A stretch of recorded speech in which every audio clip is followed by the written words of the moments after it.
Graça e paz. Bom dia, Deus abençoe a todos. Estamos de volta falando sobre Provérbios, o livro de Provérbios, Provérbios de Salomão. Salomão, grande rei de Israel, filho do rei Davi.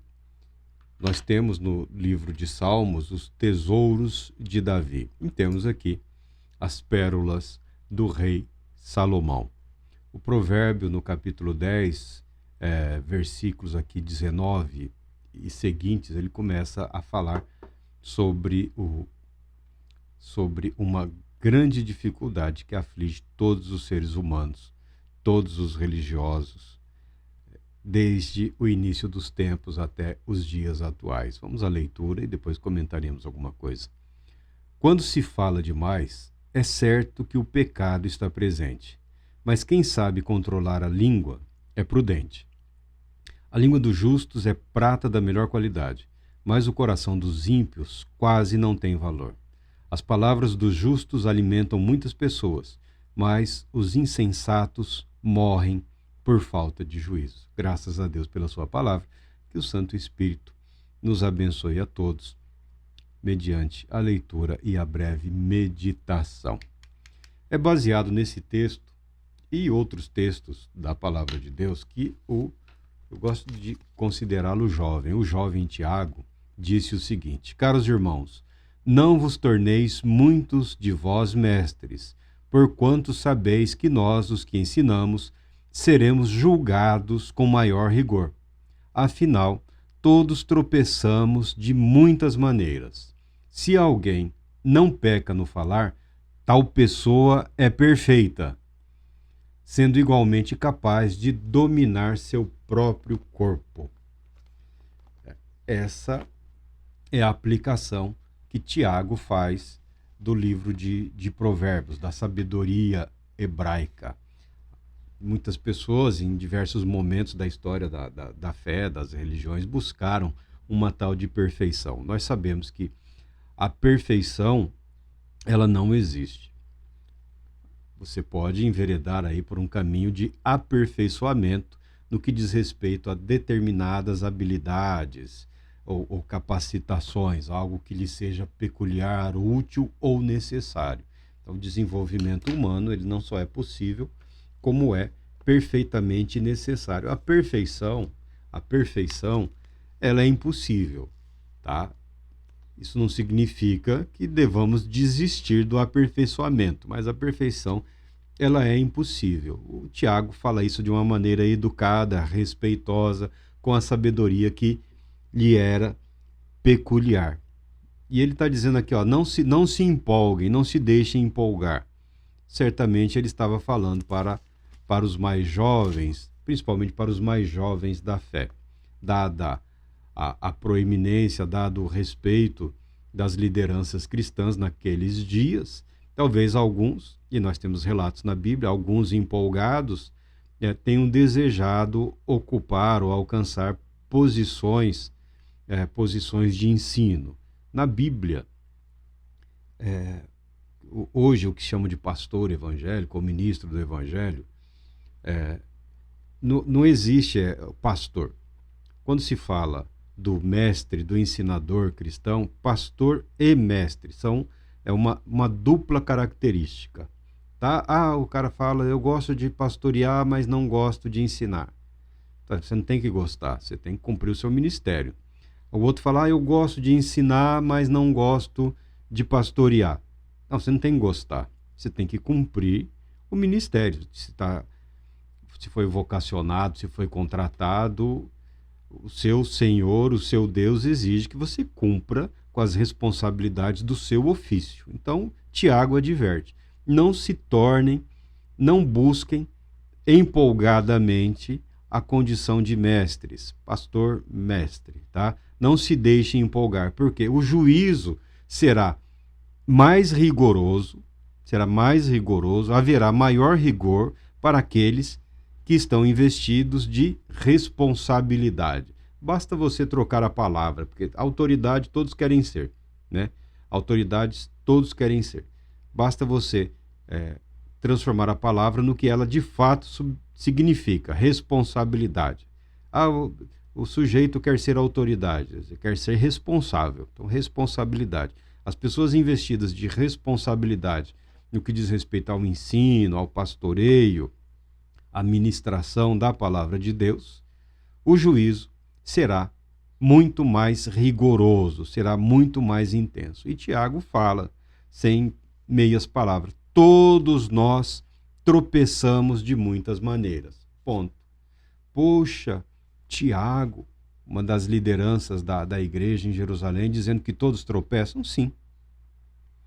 Não há espaço para fantasia no universo religioso. Não há espaço para delírio na vida espiritual. Todos tropeçamos, de uma forma ou de outra. Todos falhamos, de uma maneira ou de outra. E ele aqui provoca.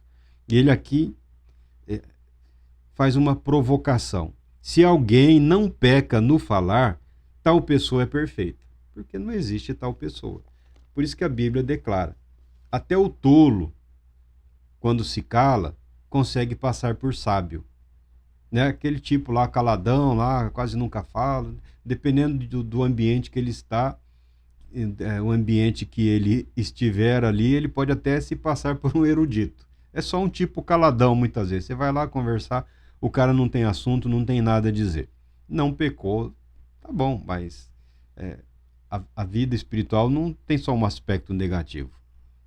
Ela tem um aspecto positivo. Deixar de falar, silenciar, não garante um aperfeiçoamento. A pessoa deve silenciar no que diz respeito às coisas inúteis e desnecessárias. E Tiago já deixa claro: se você conseguir controlar a sua língua, você também é capaz de dominar todo o seu corpo. As pessoas fazem jejum. Entrou na cultura religiosa, na cultura cristã, essa coisa do jejum. Olha, a maioria está fazendo regime, né? Não está jejuando. Não está jejuando. A restrição de alimentos por breves períodos, ela tem um aspecto aí de autodomínio, né? De domínio próprio, uma perspectiva de dedicar-se mais intensamente à reflexão ou meditação na palavra de Deus. E também é um exercício, né? Um exercício espiritual praticado aí por praticamente, porque não tem nenhuma religião aí que libera, só as antigas aí que estão voltando, mas não tem religião da glutonaria, né? Nenhuma aprova a glutonaria. Na verdade, os glutões normalmente, no aspecto religioso, eles vivem assim, períodos de libera tudo e outros seguidos de um período que proíbe tudo, né? Tentando compensar. Na vida cristã, a espiritualidade cristã, aprende-se que a moderação é o melhor caminho. Mas o jejum está aí, é também uma das disciplinas espirituais e ele pode e deve ser praticado. A restrição parcial ou total de alimentos por um breve período de tempo, repetido com uma certa regularidade, de maneira a não prejudicar a vida, a saúde da pessoa, tá? Mas um jejum de palavras, ele é muito mais difícil. Um jejum de vocabulário aí, evitar estas palavras ou outras palavras, é muito mais difícil, tá? Nós temos no meio evangélico, no meio religioso, no meio cristão, uma prova disso, né? Muitos evitam pecar e não deve xingar mesmo, não se deve xingar, não existe a necessidade disso, deve ser evitado ao máximo. Mas alguns cristãos, alguns religiosos desenvolveram uma técnica, né? Uma técnica que dissimula a ofensa, né? É pura hipocrisia, né? É pura insanidade. Eu não estou dizendo que a pessoa deveria evitar aquilo e proferir um palavrão. Estou dizendo que seria melhor não falar absolutamente nada. É o tal do Deus te abençoe. A pessoa não xinga, mas usa as palavras que pronunciam uma bênção para pronunciar uma maldição oculta, como se o universo, como se as pessoas, como se Deus não estivesse vendo, né, a hipocrisia do sujeito. Essa é bizarro, é engraçado, mas denota mas denota uma mente perturbada, um coração perturbado, um espírito pouco aprimorado ou adestrado nas questões espirituais. Ah, eu não peco, eu não falo palavrão. Como imagina em sua alma, assim ele é. Não adianta mascarar ou fantasiar as palavras. A intenção do coração, o intento, o desejo é maligno, o sentimento é maligno. Você não adianta mascarar com palavras de bênção que não vai convencer os céus, não vai convencer a ninguém. É assim que Tiago entende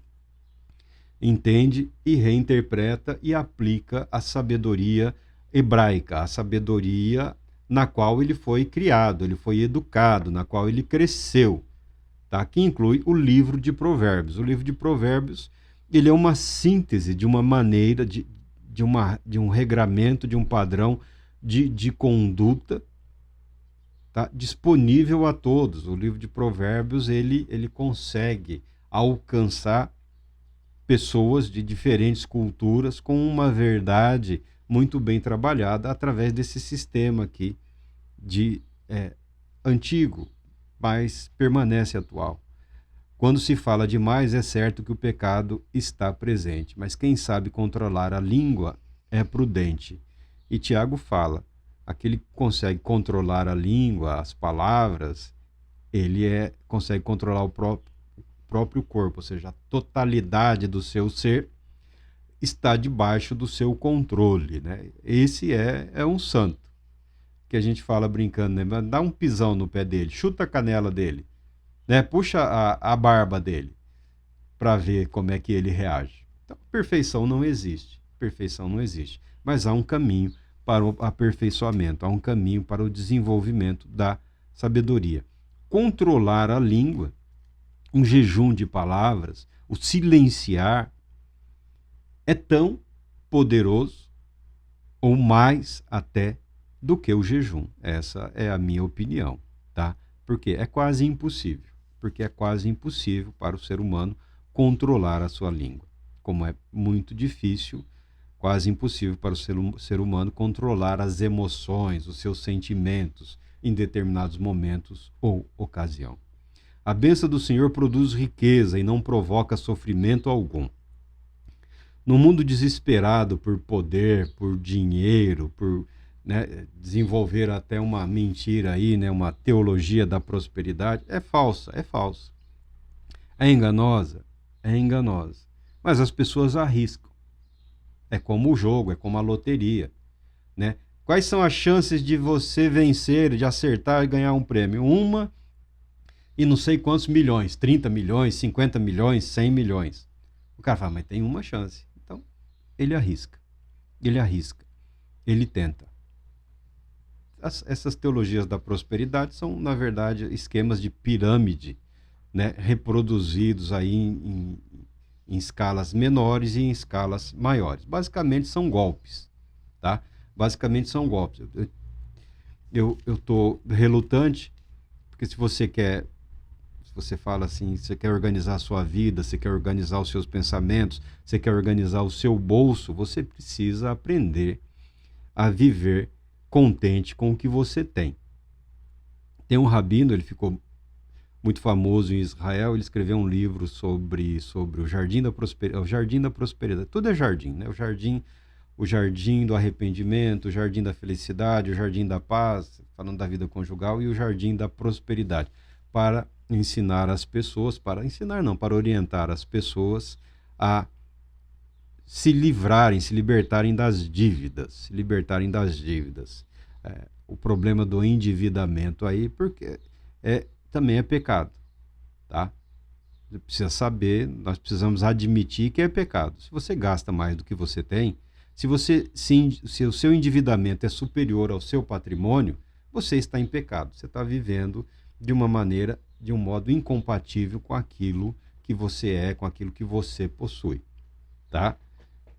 Há outras ocasiões que justificam o endividamento, questões de saúde, questões de problema financeiro na família, ajudar o pai, a mãe, o irmão, os filhos. Eu conheço muitas pessoas que, mesmo aposentados, tendo condições de viver bem, voltaram a trabalhar ou se endividaram. Qual pai, né? Pais e mães aí que se endividaram para ajudar os filhos.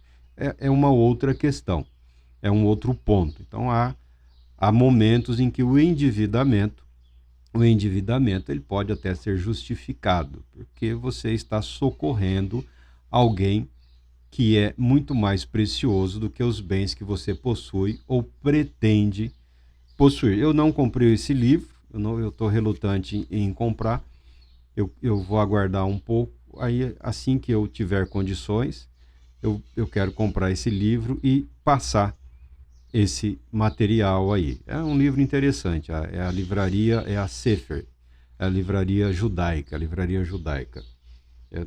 na próxima ida para São Paulo, eu quero visitar essa livraria lá. Talvez eu adquira esse livro e repasse aqui, tá? Gratuitamente, porque parece que é um fenômeno mundial, não é só aqui no Brasil.